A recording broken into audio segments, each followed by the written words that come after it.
On nights like this, the mountains around Silver Run don't just get quiet.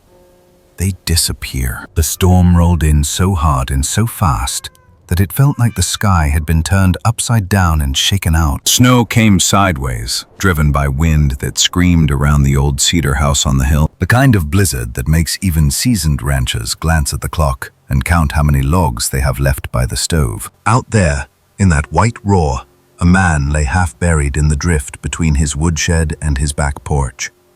One hand open, one boot twisted at an angle that wasn't right.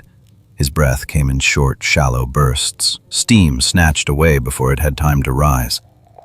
His name was Calvin, but right now, he was just another dark shape in the snow.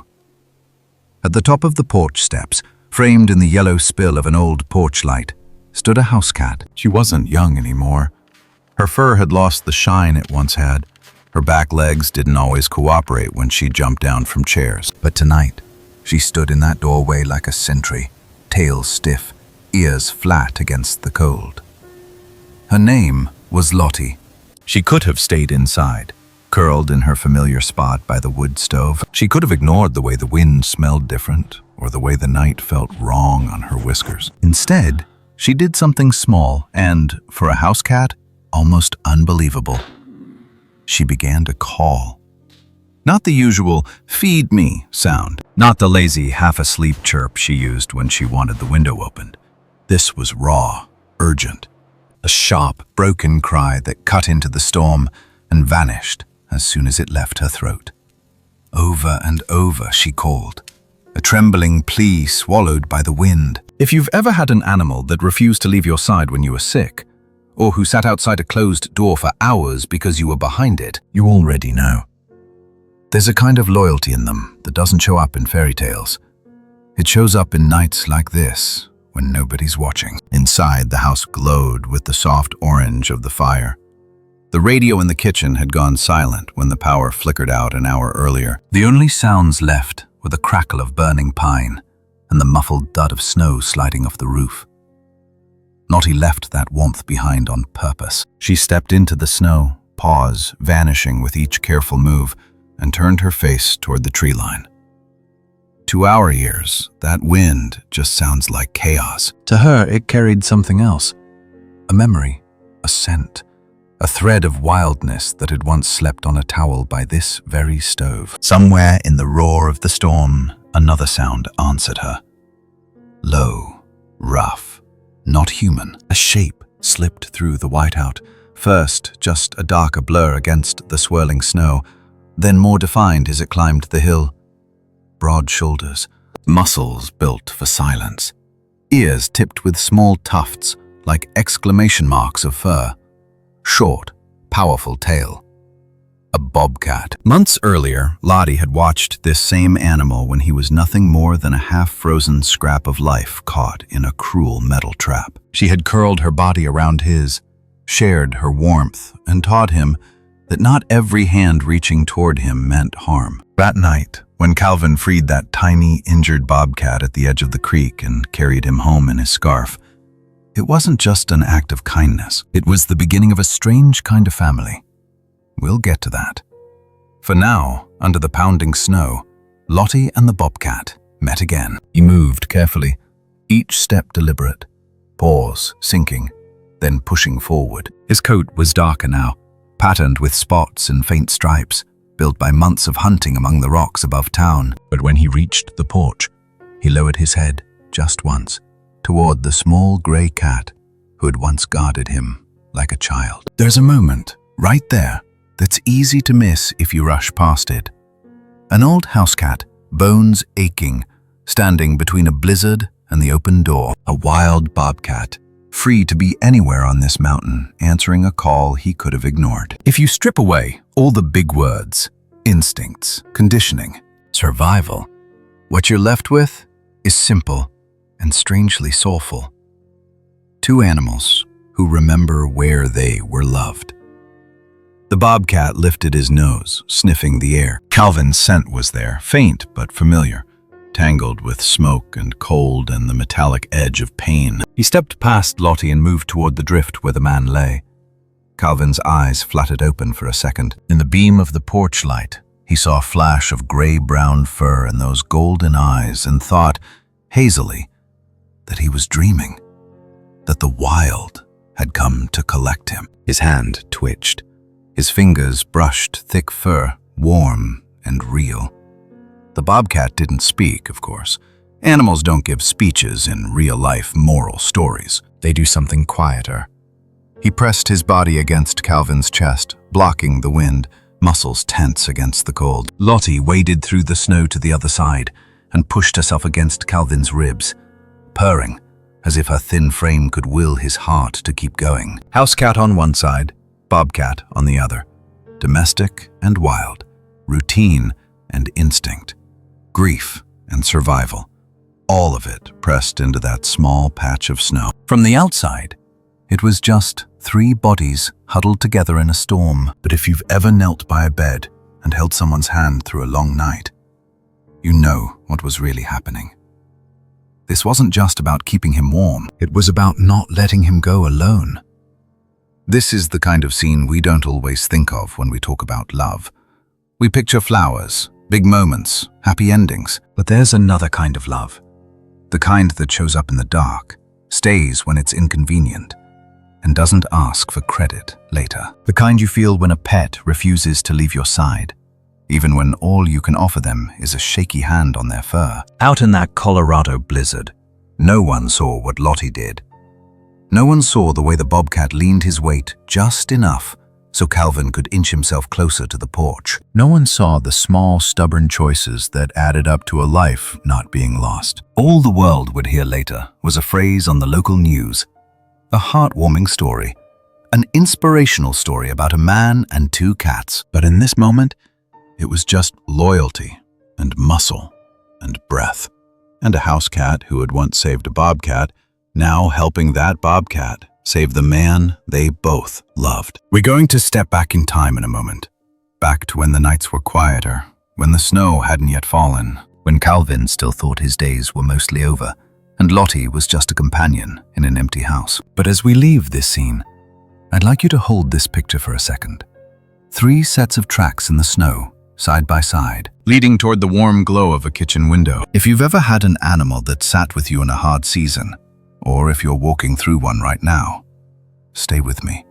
In the next part, we'll go back to where this all began, to a lonely house on a hill, a widower trying to stay invisible, and the small house cat who was about to change both his life and a wild bobcat's forever. If you drove past Silver Run on the highway, you might not even notice the little cedar house on the hill. From a distance, it's just one more dark shape against the ridge, one more thin line of smoke slipping into the Colorado sky. But if you step closer, if you walk up that gravel drive, you step into a world shaped by one man's hands and held together, these days, by one small house cat. Most mornings, Calvin is up before the sun, not because he has to be. Old railroad habits just never left his bones.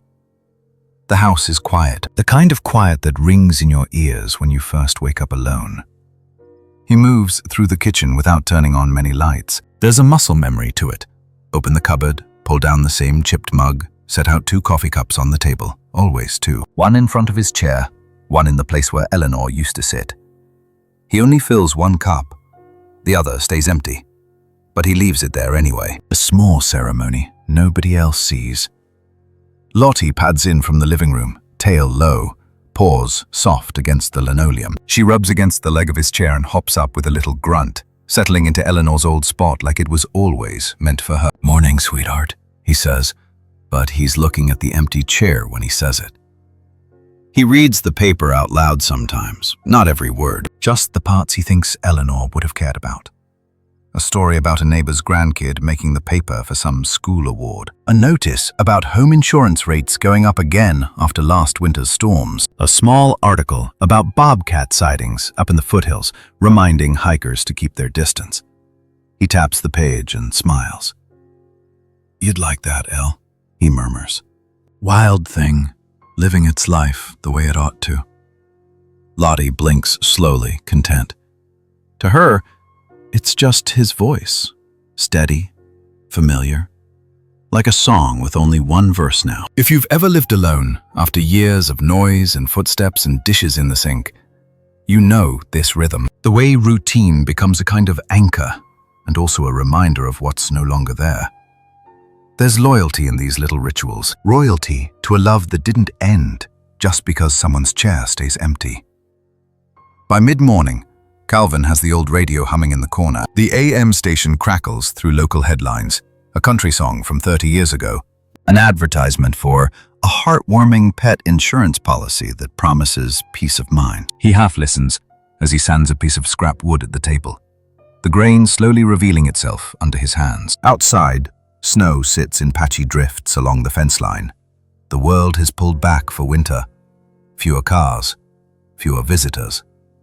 Some days, the only tracks in the yard are his own boots and Lottie's small prints hopping along beside them. It's in these hours, when the light outside is thin and the fire hasn't fully warmed the room, that the quiet fear slips in. Not in big dramatic thoughts, but in little questions that don't quite form all the way. If something happened out here, how long would it take before anyone noticed?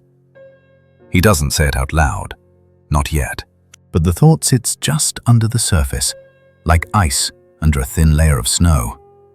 At night, though, the words do come. After dinner, after the evening news and its stories of faraway troubles, he turns down the lamps, pokes at the wood stove, and sits in his old chair facing the flames. Lottie settles against his leg, her body heavy with age and trust. The fire pops. Shadows move on the cedar walls, and in that soft light, he lets himself talk to Eleanor the way he never does in daylight. You know, Elle. He leans forward, elbows on his knees, hands wrapped around his mug. Some days, I feel like the world's moving on without me, like I'm just extra. Too old to matter, not old enough to be a story yet. He chuckles once, but there's no humor in it. Sometimes I wonder if I went down in the yard tonight, how long before someone came? Day? 2 days? He shakes his head. I hate thinking like that. Makes me feel useless. Lottie's purr grows louder, a steady, comforting sound. She lifts her head, nudging his hand until he rests it on her back. The warmth of her body, the simple weight of her presence, pulls him out of the spiral just enough. In our fairy tales and moral stories, we're used to big rescues, grand gestures, and inspirational story arcs where everything turns out neat and happy. But most real-life heartwarming stories don't announce themselves that way. They start with small details. A man afraid of being forgotten, a housecat who refuses to leave his side, a cabin full of memories, trying to become something more than a museum. There are days when Calvin does leave the hill. Once a week, he drives his dusty pickup into town. His legs protest when he steps down from the cab, but he does it anyway. Routine. He gets groceries, picks up cat food that boasts about balanced nutrition and shiny coats, and buys coffee that says morning inspiration on the bag, like it's something you can pour out and stir. He always ends up at Ruth's diner before heading home. The moment he pushes open the door, there's that mix of smells.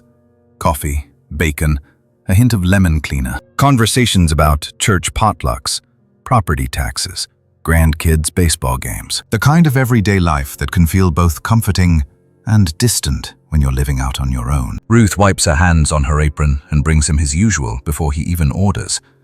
She slides an extra piece of pie onto his plate. Kitchen mistake, she says with a little smile. They both know it's not. How are you holding up out there, Calvin? She asks, voice casual but eyes not. He shrugs, stirs his coffee. Oh, you know, me and that cat. We get by. She watches him for a beat longer. No, I mean, really. You getting through these long winters okay? He looks down, swallows, makes a joke about the county plows being late again. She lets him change the subject, but the question stays with him all the way back up that gravel road. That night, sitting by the stove, he picks up the phone and calls the diner. Ruth answers with her practiced greeting. He clears his throat. Just wanted to say thanks for the extra pie, he says, and for asking how I'm really doing. even if I dodged it. There's a pause, then a soft, "You call if you need anything, you hear? Even if it's just to complain about the weather."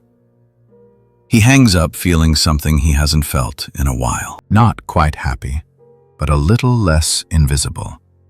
This is what love and kindness look like most of the time in a place like Silver Run. Not big speeches, not dramatic rescues, just small loyalties. A waitress who slips an extra slice of pie on the plate. A granddaughter who texts even when she can't visit. A housecat who waits by the door until you come back. And in that cabin on the hill, one more day closes. Calvin rinses his cup, turns off the radio and checks the locks out of habit. Lottie hops up onto the windowsill, watching the tree line where the forest starts. Her tail flicks, slow and thoughtful, as if she senses a story about to unfold. If you've ever looked at your own life and wondered if it still matters, if your quiet days in a small house are seen by anyone at all, this is where I'd invite you to listen a little closer. Because in the next part, on a cold night not long from now, a sound in those trees will call Lottie into the snow and show Calvin, and maybe some of us, that even the most ordinary, lonely feeling life can be the center of something wild, loyal, and deeply soulful. If this part of the story already reminds you of someone living alone, a parent, a neighbor, maybe even you, stay with me. The housecat is about to hear a cry no one else can hear, and that's where everything begins to change. The night everything changed didn't arrive with a bang. It slipped in on the back of a winter wind. Snow had been falling most of the day over Silver Run, soft and steady, the kind that piles up quietly and deep. By evening, the world outside Calvin's windows was a blur of white and shadow, headlights on the distant highway moving like slow ghosts through the dark. Inside, the house was its usual winter self. Wood stove humming, radio low, the kind of warmth you feel most in your hands when you wrap them around a mug. Calvin sat at the kitchen table, oil lamp throwing a soft circle of light over the newspaper. Lottie dozed on the back of the couch, one paw dangling, tail tucked close for comfort. It was a night like dozens of winters before it, familiar, predictable. Then, in the middle of that comfortable routine, something shifted. Lottie's head came up fast. Her ears turned, not toward the house, but toward the window that looked out over the tree line. She didn't make a sound at first. She just listened. You know that look animals get when they're tuned into something you can't hear? The one that makes you pause and ask, "What is it, girl?" That look filled her whole body. Calvin glanced up, then went back to his paper. The radio was talking about another home insurance reminder, some special winter rate.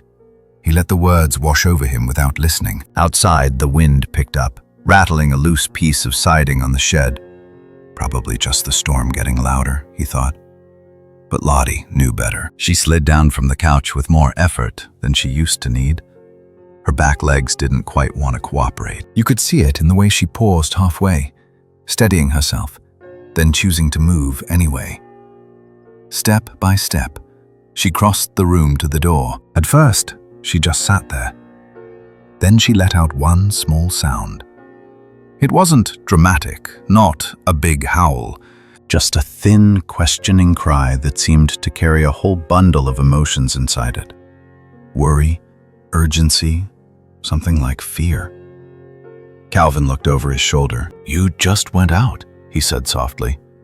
"Storm's kicking up. You don't want to be in that." She answered by scraping one paw softly against the wood. Once, twice. When he still didn't move, she got serious. Lottie dug in her claws and scratched with everything she had. Her stiff hips are protesting, her shoulders are working too hard. But she kept at it, making a harsh, grating sound that didn't fit this gentle little housecat at all. "Hey," Calvin said, standing up. "What's gotten into you, old girl?" Then he saw her face. Eyes wide, ears pinned. Tie fluffed, not in anger, but in something closer to alarm. She turned her head toward him, and in that look, just for a second, he saw the same expression he'd once seen on Eleanor's face when she'd heard a toddler cry in a crowded store. That instant, instinctive pull toward someone who might need help. It's funny how a look can wake you up faster than any alarm. "All right," he sighed, reaching for his coat. "All right, I'm coming." He opened the door, and the storm rushed in like it had been waiting. Cold slapped his cheeks. Snow stung his forehead. The wind snatched at the edge of the rug. Lottie didn't hesitate. She pushed past his boots and dropped into the drift like a stone into water. Calvin grabbed his old flashlight and followed, boots punching holes in the new snow. The beam of light barely cut through the swirling white, but he tracked the small line of paw prints ahead of him. Tiny, purposeful marks that didn't wander or play. She moved like she already knew the way. Down past the woodpile, across the yard, toward the shallow dip where the land fell into a dried-out creek bed. At first, all he heard was the storm. Then, beneath it, another sound floated up, so quiet he almost missed it. A thin, broken cry, not human. Not quite like any housecat he'd ever known either. It came in short bursts, like it hurt to make. Like whoever was making it didn't have much strength left to spare. The beam of his flashlight swung and landed on a patch of disturbed snow by the creek. Lottie stood there, tail low, body tense. Her gaze was fixed on a small, dark shape, half hidden by the drift. As he stepped closer, the scene came into focus. A rusted steel trap, its jaws snapped shut around a small, spotted leg. Blood on the snow, bright even in the dim light. A bobcat kitten, not much bigger than Lottie herself, sides heaving, eyes wide with wild panic. Calvin's breath caught. "Oh, buddy," he whispered. "What have they done to you?" The little bobcat hissed weakly, more out of terror than anger, but it couldn't pull away. Every movement made the metal bite deeper. It was a cruel thing, that trap. The kind of cold hardware that doesn't care about the difference between pest and miracle. For a moment he hesitated. This was a wild animal. Claws, teeth, a future predator. Every practical voice in his head, every insurance commercial and cautionary tale told him to stay back. Call someone. Let nature be nature. Then he saw Lottie move. She stepped between him and the kitten and lowered herself until her body curved protectively around that trembling little form. Her fur brushed its side. She didn't flinch at the smell of blood. She just filled the space between pain and the open world, as if she'd decided this tiny stranger was hers to guard. Her own legs shook from the cold and the strain, but she didn't back away. Kindness doesn't always look like a grand sacrifice. Sometimes it's an old cat choosing to stand in the snow a few minutes longer than her body wants to, because something inside her says, "Stay. Don't move. This matters." Calvin dropped to his knees, ignoring the way they protested. "Easy now," he murmured to the bobcat. "We're not here to hurt you." His fingers were clumsy in the cold, but he worked the trap slowly, prying the metal apart bit by bit. Each time he slipped, the kitten cried out, a sound that made his chest ache. Finally, the jaws gave way with a harsh click. The small leg slid free, shaking. The bobcat tried to drag itself away, leaving smeared tracks in the snow. Lottie leaned in, touching her nose gently to its cheek, as if to say, "No, stay. You're not alone anymore." Calvin wrapped the kitten in his scarf, tucking it close to his chest. He could feel the fast, frantic thump of its heart against his own. Wild fear flooded his arms. Life refuses to quit. "Come on," he said softly. "Let's get you both out of this." On the walk back, the storm still raged, but the picture had changed. His heavy boot prints led the way. In between them, Lottie's small paws stepped carefully, and in the hollow of his coat, another heartbeat traveled with them.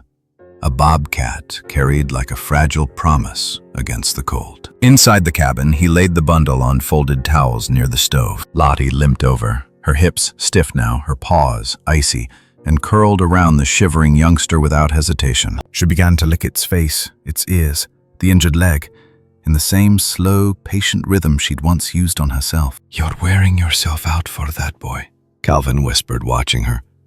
There was no jealousy in his voice, only a kind of quiet admiration. Just like someone else I used to know. The kitten's eyes started to soften. Its breathing steadied just a little. The room filled with the simple, soulful sound of Lottie's purr wrapped around wild fear like a blanket. If you've ever had a pet drag you towards something you couldn't see, a sound, a smell, a moment you would have missed, you know how uncanny it can feel. Like they're tuned to a frequency of love and loyalty that we only catch now and then.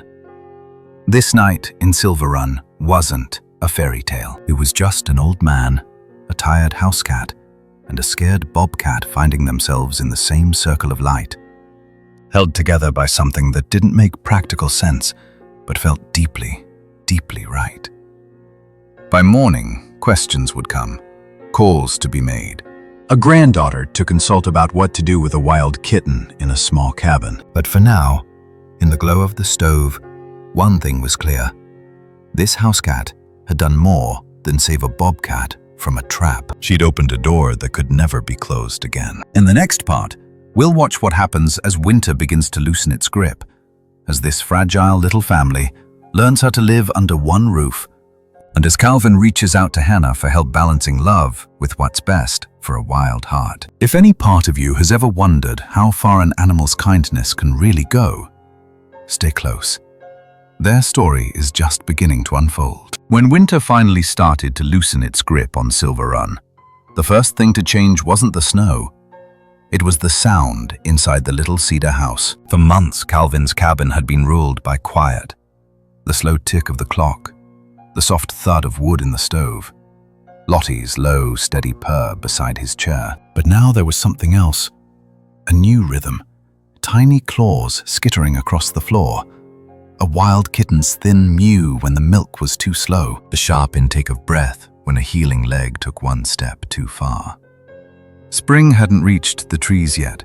Snow still clung to the shadows and the fence posts. But inside, life was already thawing. The bobcat kitten lay on a folded towel near the stove, a makeshift nest that smelled of pine smoke and old shirts. His spotted fur had lost that icy stiffness. His chest rose and fell in something like peace. Calvin had cleaned the wound with warm water, his hands shaking as he tried not to hurt him any more than the trap already had. "Still with us, little fella?" he murmured. Lottie answered for him. She'd barely left the kitten's side since that night. Her own joints were grumbling about it. You could see the hesitation in every movement now. The way she paused before lying down. The way she braced herself before standing back up. But when the kitten whimpered, she went to him without thinking. She curled her aging body around his, front paws tucked, back legs awkward, purring deep in her chest. She licked his ears, his face, the matted fur around the injured leg, slow and patient. Her eyes stayed open long after they wanted to close, watching every twitch, every shaky breath. If you've ever watched someone tired to the bone still get up in the middle of the night for a crying baby or a sick partner, you know this kind of love. The kind that doesn't check the clock. The kind that carries loyalty in every small, painful movement. "You're wearing yourself out for that boy," Calvin said quietly one morning, kneeling beside her. His voice carried tenderness, but also recognition. He'd seen this look before, in Eleanor's eyes decades ago when their daughter had been small and feverish. Lottie just blinked slowly and went back to work. By mid-morning, Calvin knew he needed help. He dug his old flip phone out of its charger on the counter and squinted at the tiny screen, pressing buttons carefully until Hannah's name appeared. She picked up on the second ring, her voice coming through with that mix of concern and humor only grandchildren seem to manage. "Granddad? Everything okay?" "I think so," he said, glancing at the bundle by the stove. "We've got a situation, and it's got spots." He described the trap, the leg, Lottie's strange mothering, the way the little bobcat, because that's what he was, no question now, looked at him with those wild golden eyes and didn't quite know whether to run or lean closer. On the other end of the line, Hannah fell silent for a moment. "All right," she said finally, shifting into the calm, practical tone she used at the wildlife rehab center. "Listen closely. Keep him warm. That's the first thing. Do you still have that powdered kitten formula I made you buy when you took in that stray last winter? I might, he said. Find it.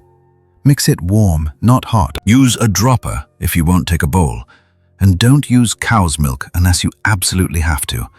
Bobcats don't handle it well. She started to explain in simple terms how wildcats imprint. How if they bond too deeply with humans, it can be hard or impossible to release them back into real territory. How in the wild, a young bobcat would still be tucked up against its mother, learning what was safe and what wasn't. Granddad, he's not a house pet, she reminded him gently. He's a wild animal who just had the worst night of his life. Your kindness might save him, but it might also make him think this is where he belongs. Calvin looked from the phone to the stove, where Lottie was busy disagreeing with that last part. The kitten had tucked his head against her chest, eyes closed, as if her heartbeat was the only thing anchoring him. Maybe there are worse things than believing you belong, he said softly. Hannah didn't argue. Not right then. Later that week, after long shifts bottle-feeding raccoons and logging intake forms, she printed out a few pages from a field guide and stuffed them into an envelope. A little hand-drawn note on top. For your new roommate. When the packet arrived, Calvin sat by the lamp and read aloud to Lottie and the bobcat. Bobcats are solitary, secretive animals, he began, tracing the words with his finger. They prefer rocky ledges, brushy areas, and edges of forests. They rarely show themselves to humans and are almost always gone long before we know they were there. He looked over at the bundle of fur sprawled on the towel, one spotted paw resting on Lottie's tail. Well, you kind of skipped that part, he said. Showed yourself right into my living room. He decided it was time for a name. Not something cute, not something that turned the bobcat into a cartoon. Just a word that fit the way the little guy felt in his hands, sharp and small and stubborn. He settled on Flint.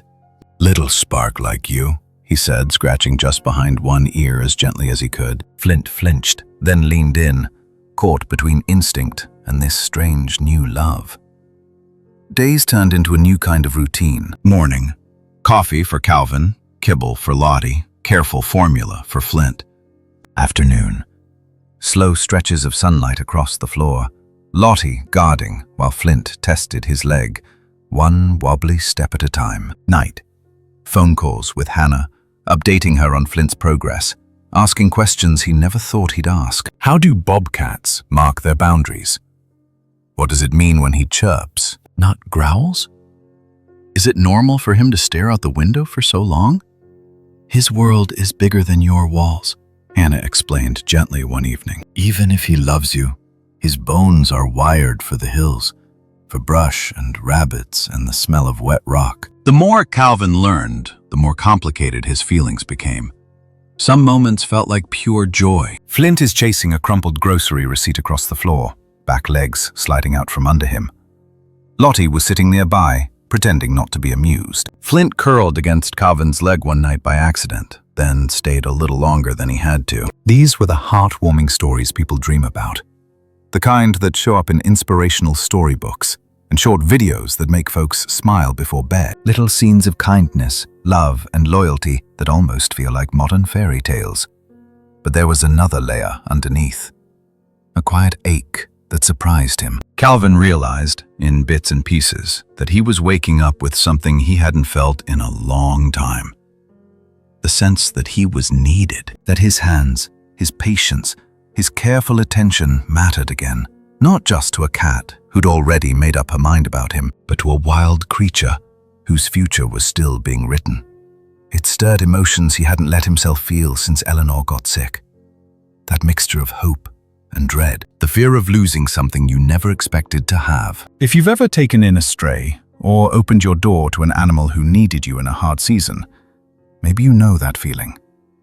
You start out trying to save them. Somewhere along the way, you realize they're the ones saving you, pulling you out of your own silence, giving your days shape and your evenings purpose. Spring crept slowly down the mountainsides. Snow pulled back from the driveway, leaving muddy patches where little paw prints overlapped, crisscrossed and turned circles. Calvin caught himself smiling as he watched Flint sit at the window, eyes locked on the distant tree line, muscles twitching in his shoulders. "He's going to want more than this room," he admitted to Hannah over the phone.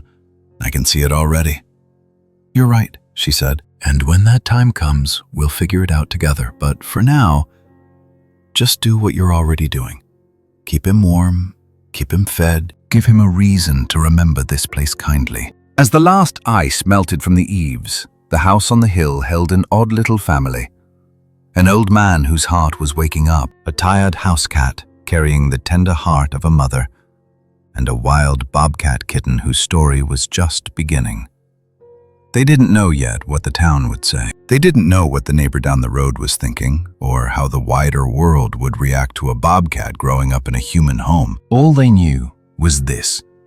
Right now, in this moment, they belonged to each other. In the next part, we'll step beyond the cabin and into the rest of Silver Run, into the diner, the feed store, and the pasture where a worried neighbor is starting to wonder if that bobcat is a blessing or a threat. If you've ever seen how a small act of kindness can ripple out into a whole community, for better or worse, stay with me.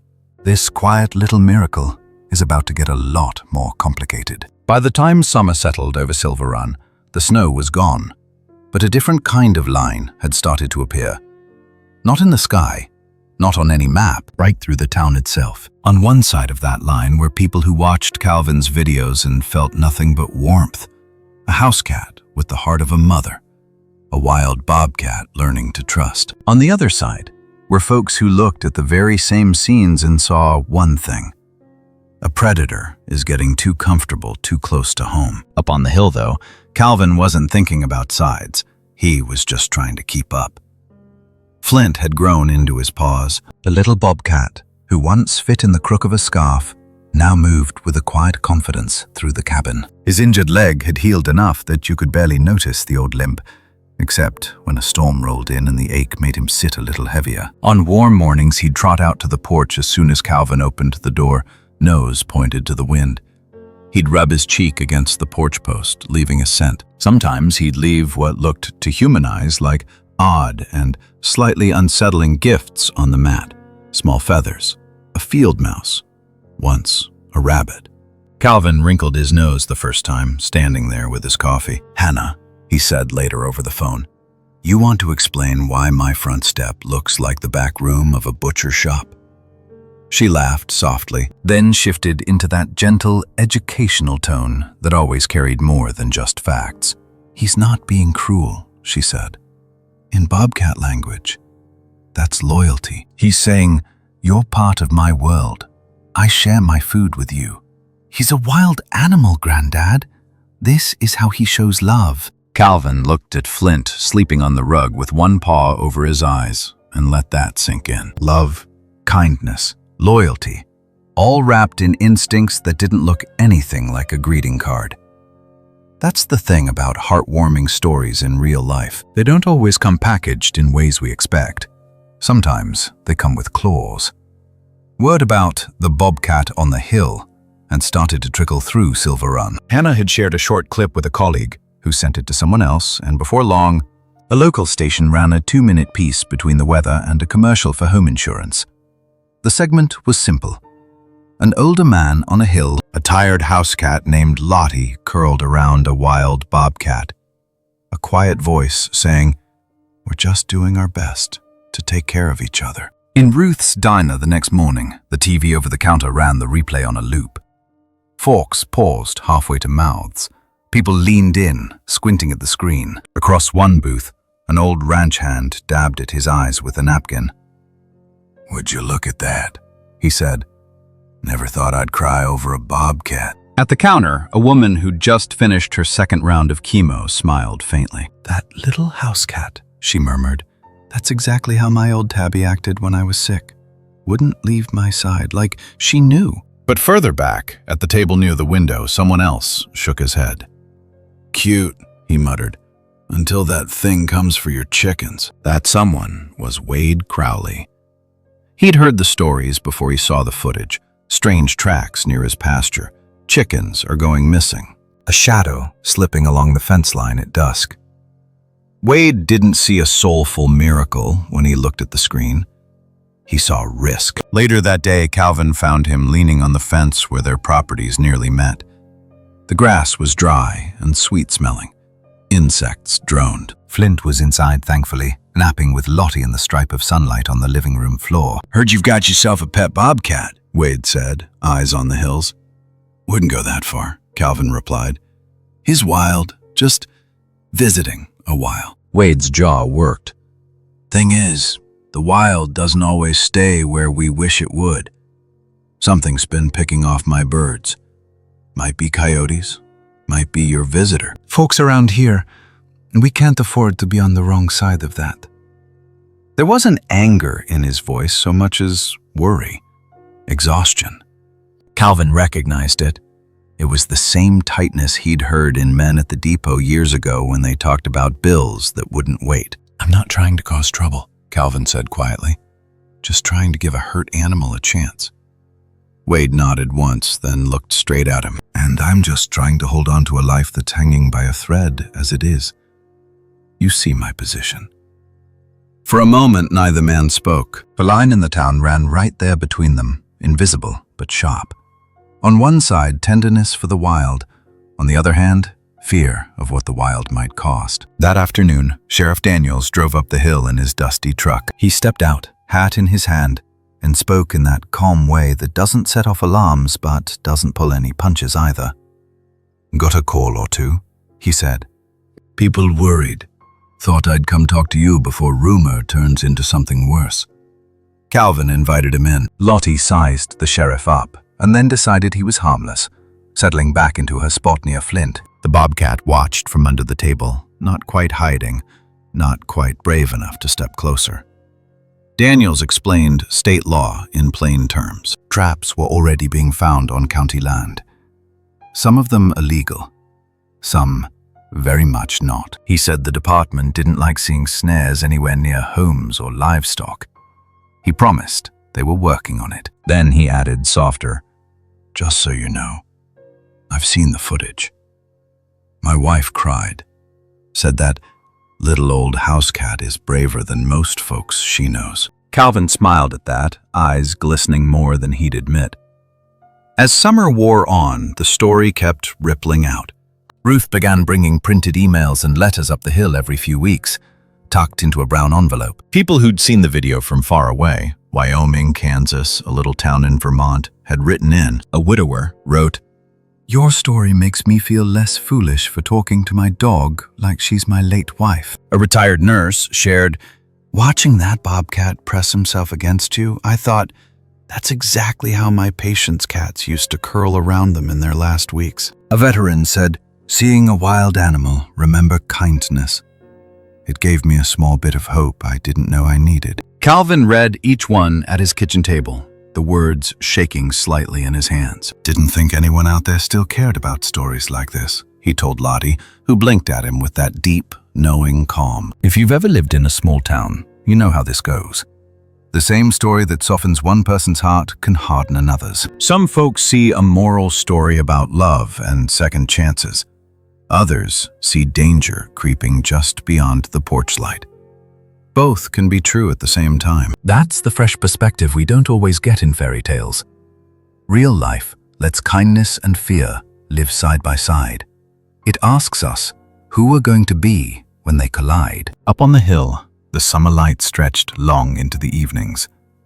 Flint sat often at the edge of the yard, nose pointed to the national forest, body humming with a pull older than any human fence. Lottie would go sit beside him, shoulder to shoulder, her small frame pressed against his. "You'll want to go further than this one day," Calvin would say from the porch, coffee cooling in his hands. "I can feel it." And he was right. In the next part, as fall rolls in and the first cold winds start testing the boards, that tension between keeping Flint safe and letting him be wild will come to a breaking point. A fence will go up, a storm will come, and the line between man and nature, love and letting go, will be tested in ways no one in Silver Run quite expects. If you've ever struggled with that question, how to protect someone you love without keeping them from becoming who they're meant to be. Stay with me. The season is about to turn, and with it, everything this little family has built so far. Austin in the mountains has a way of pretending it will last forever, right up until the day it doesn't. One morning, Calvin woke to find the first frost dusting the sagebrush and the truck windshield. The air had that sharp edge that tells you summer is over, whether you're ready or not. Out back, the grass lay flat and silver. Up above, the aspens were already trading green for gold. On the hill behind the cabin, the wild was changing too. Flint had grown into his frame. He moved differently now. Longer, smoother, the way a bobcat is meant to move when the hills become his training ground. He still curled on the rug by the stove, still pressed his head into Lottie's side at night. But by day, he paced the yard, pausing at the property line as if some invisible thread was tugging his chest forward. Watching him, Calvin felt the same knot in his stomach he'd felt the first time his daughter rode off alone on her bike. Pride, fear, and that quiet question no parent or grandparent ever really answers. How much do you hold on, and how much do you let go? The calls from Hannah had taken on a different tone now, less about formula and bandages, more about the next step. "Granddad," she said one evening, her voice soft through the speaker. "he's getting close to the age where his wild side is going to start shouting louder than anything else. If we keep him too close, we're not being kind." We're putting a lid on something that's meant to run. Calvin stared at the window where Flint was a vague shadow against the orange sky, sitting statue still, watching the ridge. "I hear you," he answered. "I do." But letting him loose with traps out there, and people like Wade scared out of their minds, that doesn't feel like love either. There was a pause on the line. "I know," she said. "We're trying to find the middle of a road that doesn't really exist." That's when the idea of the fence took root. Not a cage, Calvin couldn't bear the thought, but an enclosure out back. Enough room to run and climb and feel the air, with walls strong enough to keep Flint safe from anger and steel. All through early fall, he worked. He hauled lumber, measured posts, and tamped down earth. Lottie supervised from the porch, her tail flicking slow approval. Flint inspected every new board, nose pressed to the grain, occasionally patting a screw or a nailhead like he was signing off on it. The enclosure grew into a kind of little habitat, climbing logs, platforms, a sheltered corner of straw. From a distance, it looked almost like a strange garden, built not for plants, but for the wild heart they were trying to protect. When Hannah drove up one chilly weekend, she saw it rising behind the cabin before she saw her grandfather. In the car, she'd had plenty of time with her own thoughts. White knuckles on the steering wheel as she took the familiar curves. She found herself whispering things she hadn't said out loud. "I should visit more. I keep thinking there's more time. I don't want to be the one who pushes him away from his home, but I'm scared of that phone call that doesn't get answered." By the time she pulled into the driveway, she'd wiped at her eyes twice and practiced her smile in the mirror. "Looks good," she said, standing in the yard, breath making little clouds in the evening air. "You built him a playground." Calvin leaned on the fence, looking at the fresh boards.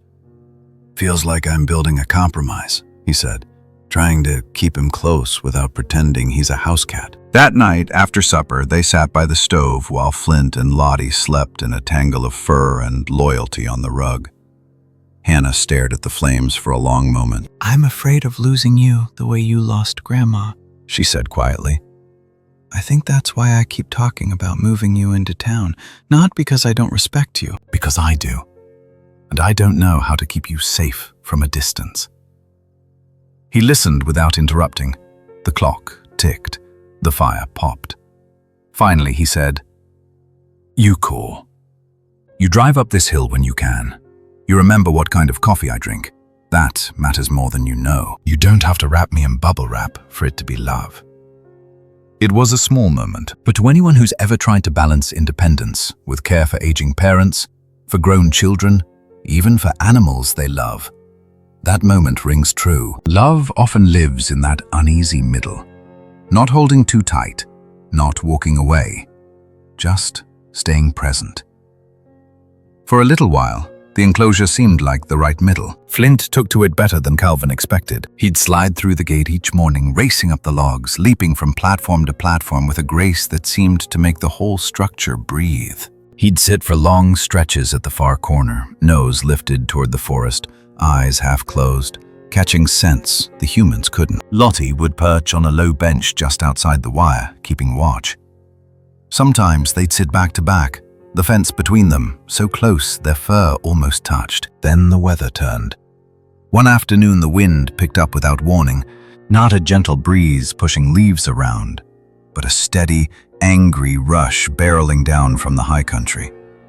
The sky went from clear to pewter in minutes. Clouds shouldered their way over the ridge. The first cold drops of rain hit the dust like tiny hammers. Calvin went out to latch the gate on the enclosure, coat flapping, hat tugged down. As he stepped into the yard, there was a deep, cracking sound. A sound you never forget once you've heard it. An old pine, half rotted inside, gave way under the wind. The trunk snapped. The top spun down, slower than it felt, and slammed into the far corner of the enclosure. Boards splintered, wire tore. The whole side collapsed like a broken wing. Flint was a blur. 1 second he was inside. Next, he was a streak of gray and spotted brown, shooting through the gap, low and fast, instincts screaming louder than any human voice. "Flint!" Calvin shouted, heart in his throat. The bobcat didn't look back. He hit the open yard, aimed straight for the line where the short grass met the brush, and vanished into the trees. Lottie ran to the broken edge and stopped just short of the wire. She let out a sound Calvin had never heard from her before.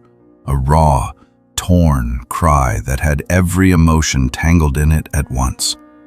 Fear, anger, loss. It was the sound of a mother who couldn't follow. For the rest of the afternoon and deep into the evening, Calvin searched. He followed broken branches and faint tracks up old game trails. His flashlight beam swung through the undergrowth, catching only startled birds and the glitter of melting rain on stone. He called Flint's name until his voice wore down to a rasp. The forest, generous with echoes in summer, kept its secrets tonight. By the time he stumbled back to the cabin, soaked and exhausted, the sky had gone black. Lottie waited at the door, fur plastered to her sides, eyes wide and hollow. She looked past him, as if expecting another shape to appear behind. "He'll come back," Calvin said, though the words felt thin in his mouth. "He has to." In the days that followed, the hill felt different. The enclosure stood wounded, side caved in, boards hanging like broken ribs. Calvin left it that way for a while, unable to bring himself to take it down or repair it. It looked too much like the hope he'd had for a safe middle path. Well-meant, carefully built, undone in a single gust. He still walked the trails, scanning the ground for any sign. Sometimes he saw tracks near the stream, big enough to be a bobcat, maybe a lynx, maybe just wishful thinking. Once he found a tuft of fur on a low branch and held it in his palm like a relic. At night, the cabin was quieter than it had been in months. Lottie ate less. She spent long hours at the window, tail curled around her paws, staring toward the tree line. Every time Calvin stood up, she looked toward the door as if asking, "Are we going? Are we looking again?" In those weeks, love and letting go stopped being ideas and turned into something he could feel in his chest, like a bruise. He had wanted a fairy tale ending. Keep the bobcat, keep everyone safe, stay happy forever. What he got instead was something more complicated, more real.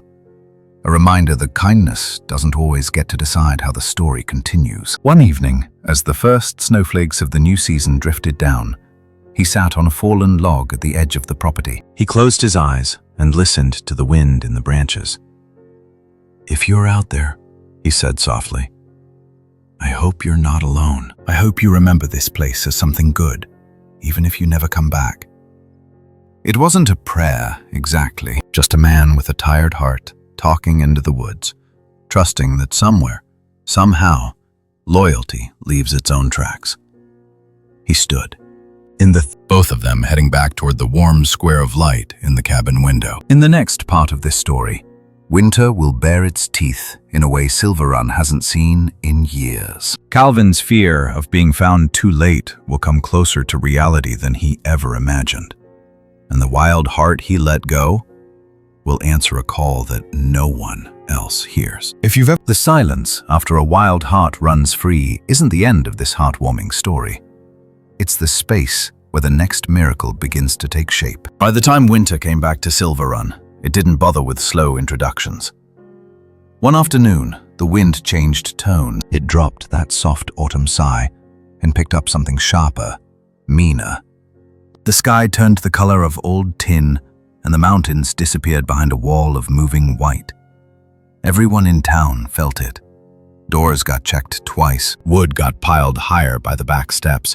Radios hummed with storm warnings and talk of power outages and what to do if your pipes froze. Up on the hill, in the cedar house, Calvin did what he always did. He made sure the stove was full. He laid out extra blankets. He checked the flashlight and set it by the back door. Years of working around trains and bad weather had taught him to respect a storm without being dramatic about it. But there was one thing different this time. The enclosure out back still sagged where the pine had taken it down. Flint had been gone for weeks. The yard felt a little too big, a little too quiet. Only one set of paw prints joined Calvin's boots when he walked the property now. Lottie had aged in that space. Her fur is a little thinner. Her steps are a little slower. But on the evening the storm truly rolled in, she was restless in a way he hadn't seen since the night she'd first led him to the trapped bobcat. She paced from window to door, sat, stood again, ears pricked toward the dark tree line. "Easy, girl," Calvin murmured, putting another log on the fire. "Nothing out there but wind tonight." The snow began as a whisper.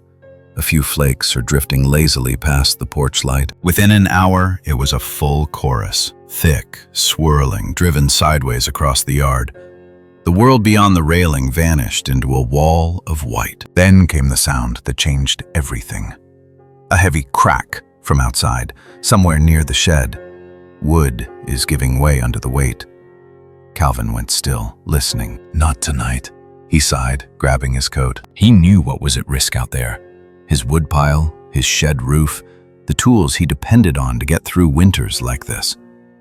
So he did what he'd always done. He stepped into the storm.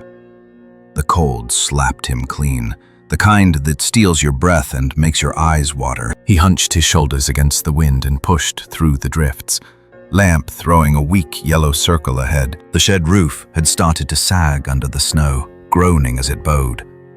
If it gave out, his heat went with it. He lifted the shovel and started knocking the buildup off, one heavy sheet at a time. His hands were numb when it happened. A patch of ice under the snow. A misstep. The sickening, helpless feeling of his foot going one way and his body the other. He went down hard. The world spun, a blur of black sky and white flakes, and then stopped with a jolt that sent pain screaming up his leg. For a moment he couldn't breathe. He tried to sit up. His ankle refused to hold. The distance from the shed to the back porch suddenly looked like a mile. "Okay," he panted, talking more to himself than anyone. "Okay, one bit at a time." He began to crawl. The wind clawed at his coat. Snow gathered in his hair, his eyelashes, the wrinkles of his hands. He could feel his strength leaking out with every push. Back at the house, Lottie stared at the dark shape barely visible through the storm. The open door let in blasts of icy air, but she didn't retreat. She stood there calling into the night with all the force her small body could muster. It wasn't pretty. It wasn't musical. It was raw and rough and full of fear. If you've ever sat in an ER waiting room or paced the floor while someone you love was late getting home on a bad weather night, you know that sound. It's the one your heart makes when you feel helpless, and you keep reaching anyway. Out in the drift, Calvin's arms slowed. His fingers barely closed around each new handful of snow. A strange heaviness crept in, the kind that whispers, "Just lie still. Just rest. It'll be easier that way." His mind flickered through images. Eleanor at the kitchen sink, Hannah laughing on the porch steps as a teenager. Lottie curled on his chest when he'd been sick one winter. Ordinary moments, strung together like the simple, soulful necklace that makes up a life. If this is it, he thought hazily, at least I'm home. Then, through the roar of the storm, another sound came. Low and rough, carried on the wind like a question. A growl. Not close, not yet, but coming. Through the swirling white, a shape appeared at the edge of his vision. At first, just a darker blur against the snow. Then it stepped into the weak beam of his fallen flashlight. Broad shoulders, short tail, ears with faint tufts. A bobcat. Flint. He stood a few feet away, chest heaving, fur powdered with snow. His eyes locked onto Calvin's face, and something in the air between them, that old, quiet thread of loyalty, pulled tight. In the world of facts and science, you could call it instinct. A predator drawn by movement, by sound, by the familiar smell of the place where he'd once been fed and warmed. In the world of moral stories and heartwarming stories, you could call it something else. A wild animal remembering a kindness that had once saved his life. Flint lowered his head, sniffed Calvin's sleeve, then moved closer.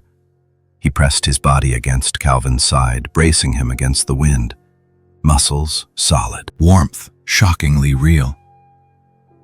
"Boy," Calvin whispered, barely able to hear his own voice. "You came back." Moments later, a smaller shape appeared, forcing her tired limbs through the drifts.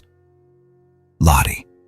She shoved herself against Calvin's chest, purring so loudly it vibrated through his ribs. The sound was determined, almost defiant, as if she were telling his heart, "Stay, don't you go anywhere." Housecat on one side, bobcat on the other hand. No fairy tales, no dramatic speeches, just fur and breath and bodies holding the line against the cold. With Flint steadying him and Lottie anchoring him with her weight and that vibrating purr, Calvin found the strength to move again. Not a sudden burst, just enough. One arm forward, then another. His knee is dragging. His boot toe caught on buried rocks. It wasn't pretty, but the porch light grew larger. Later, he wouldn't remember the exact moment when the threshold crossed under him. He'd recall the feel of wood under his hands instead of snow, the smell of smoke instead of ice, the way Lottie's fur went hot and damp against his face as they tumbled inside. When he woke, the storm had moved on. The house was dim, lit by the soft glow of the stove. His leg was wrapped tightly in towels. His hands were bandaged. Someone had covered him with a blanket. Lottie slept at his side, breath shallow but steady. The door was closed, snow piled high against it from the night before. By the threshold, there was a trail of melted prints. Human boot, housecat paw, bobcat track. All three led from the door into the room where he now lay. Flint stood there for a moment, watching. He met Calvin's eyes, held that gaze in a silent exchange that carried more emotions than words ever could. Fear, relief, attachment, and something like goodbye. Then the bobcat turned, pushed his head against the door until it opened just enough, and slipped out into the pale morning light. By the time Hannah arrived, frantic, having driven through half-plowed roads after getting no answer on the phone, Calvin had enough strength to tell the story. "You're saying a wild bobcat and your old housecat kept you alive in a blizzard?" she asked, disbelief and wonder fighting in her voice. He nodded, lips dry but smiling. "I'm saying love wears more faces than we give it credit for." Sheriff Daniels followed the tracks outside, confirming what Calvin already knew in his bones. 2 sets of animal prints on either side of the human ones, coming in, and only 2 sets going back out toward the timber. When the local news got wind of it, they called it an inspirational story, an Oregon miracle. Except this wasn't Oregon, and Calvin didn't feel like a miracle. He felt tired, grateful, a little undeserving. Letters and messages started to arrive again. More people are sharing how their pets have stayed by their side through chemo, grief, and lonely holidays. Onyx writing that hearing about a bobcat showing that kind of loyalty made them believe, even just for a moment, that there was still a lot of quiet kindness left in the world. Calvin sat with those letters, Lottie on his knee, and felt something inside him settle. This wasn't just about being saved. It was about being seen by animals, by strangers, by the wild itself. If you've ever wondered whether the love you've poured into a pet, or into a place, or into a person who drifted away, still matters, this night in Silver Run offers a gentle answer. Nothing we give with a sincere heart disappears. It may step into the trees for a season, but it has a way of finding its way home when we need it most. In the final part of this story, we'll walk with Calvin through the spring that follows, the goodbye he didn't want to face, the visit from Flint's own family, and the small creative way he turns all of this into something that keeps helping others long after the snow is gone. If any part of you has ever wondered how to carry your own losses with a little more peace, stay with me. What happens next may not be happy in the fairy tale sense, but it is deeply, quietly hopeful. Some tracks stay in the snow for just a day. Some stay inside us so long, it's hard to remember where they end and we begin. Spring came late to Silver Run that year. The drifts along the fence shrank back in ragged patches. The creek started to talk again under the ice. Birds tested a few hesitant notes in the early mornings. From the outside, it looked like the world was getting ready for another cycle of green and growth. But inside the little cedar house on the hill, time was moving differently. Lottie was fading. It didn't happen all at once. That's the way these things usually go. One week, she just slept a little longer before breakfast. The next, it took her a few extra beats to jump up onto her favorite chair. The purr was still there, soft, soulful, steady, but it came from deeper in her chest, like it had to travel farther to reach the surface. Calvin noticed every small change. He started stepping around her more carefully, keeping the floor clear so she wouldn't have to climb over anything. He moved her water bowl a little closer to the rug. When he knelt to scratch the thin fur under her chin, he felt more bone than he used to. "You gave that wild boy everything you had," he whispered one afternoon as she dozed in a square of sunlight by the door. "Kindness, love, loyalty. No wonder you're tired." If you've ever reached the end of a long season of caregiving, raising kids, tending a sick spouse, looking after aging parents, you know this kind of tired. Not the kind a good night's sleep can fix. The kind that comes from pouring out more love than you thought you had, day after day. Because it mattered. One morning, the light came in bright and clear, but Lottie didn't move from her blanket. Calvin brewed his coffee, rattled the newspaper, and even ran the faucet a bit longer than necessary. All the little sounds that used to bring her trotting in. Nothing. He set his mug down and went to her. Her eyes opened when he said her name, but her body stayed still. It was as if the will was there, but the strength was gone. "All right," he murmured, sliding his arms gently under her.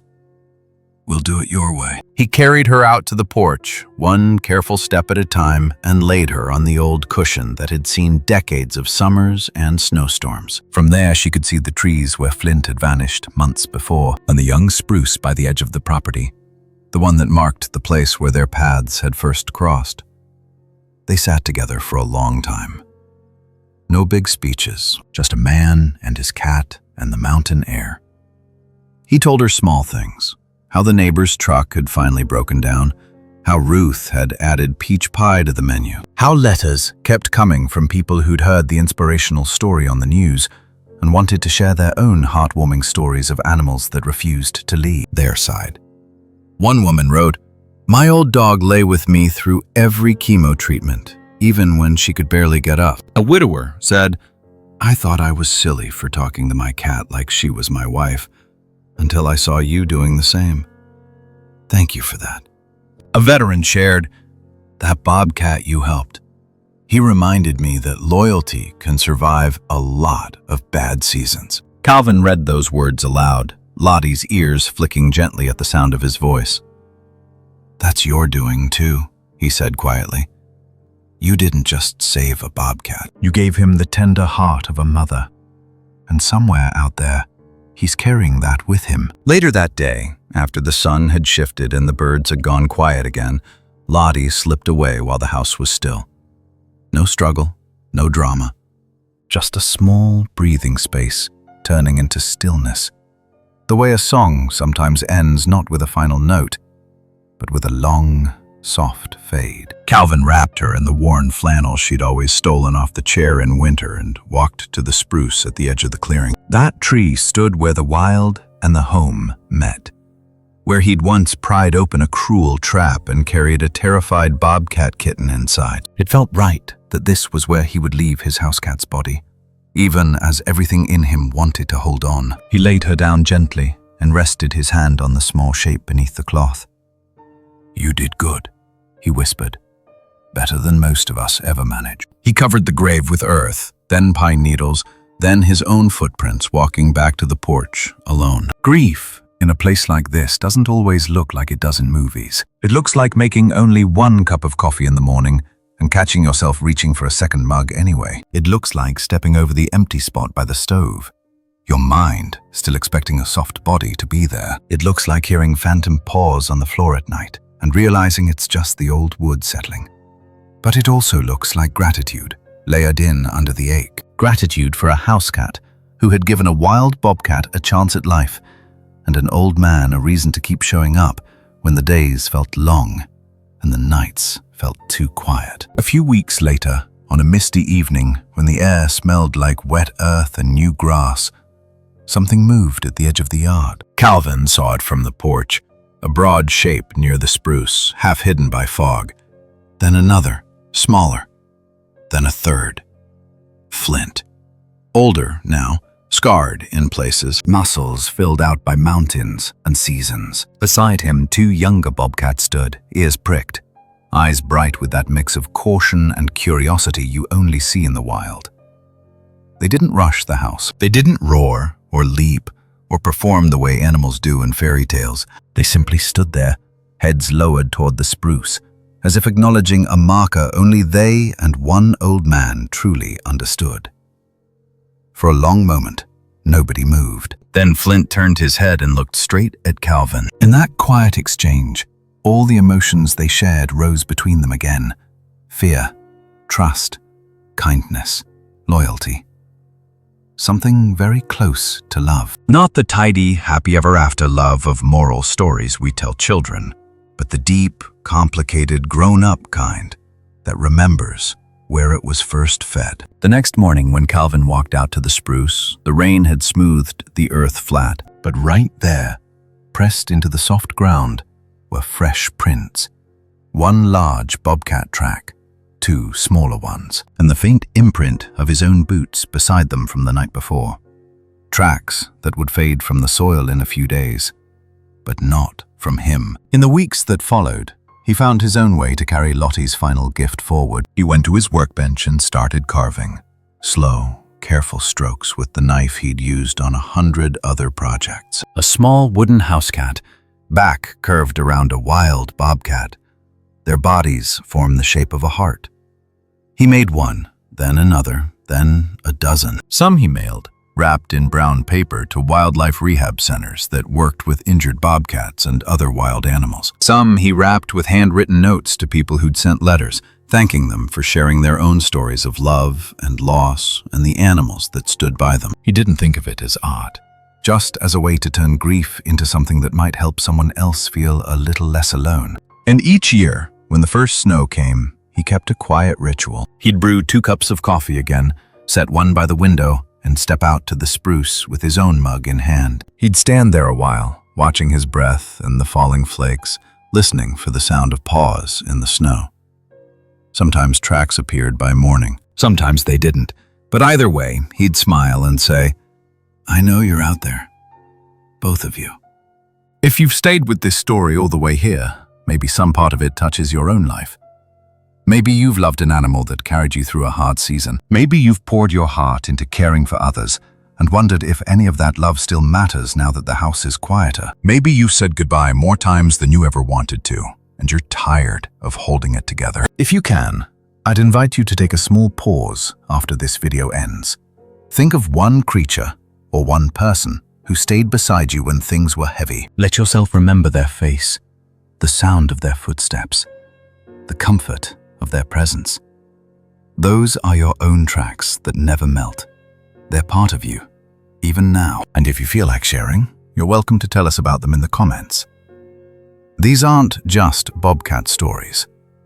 They're human stories. Stories of kindness, love, loyalty, and all the emotions that make life feel bearable and even beautiful, especially in the quiet years. If this heartwarming story spoke to you, if it gave you a little hope or a softer way to think about your own memories, it would mean a lot if you gently tap like and subscribe so you don't miss the next soulful tale from the wild, the next inspirational story of the hidden bonds between people and animals. And if you'd like to go one step further, you can use the super thanks button or any donate option you see here to help rescue and heal wild animals like bobcats in our real world. Even a small gift can become part of a much bigger kindness, another set of tracks that won't melt in a hurry. Wherever you are tonight, I hope you feel, deep down, that the love you've given is still out there moving through the world. Quiet, strong, and very much alive.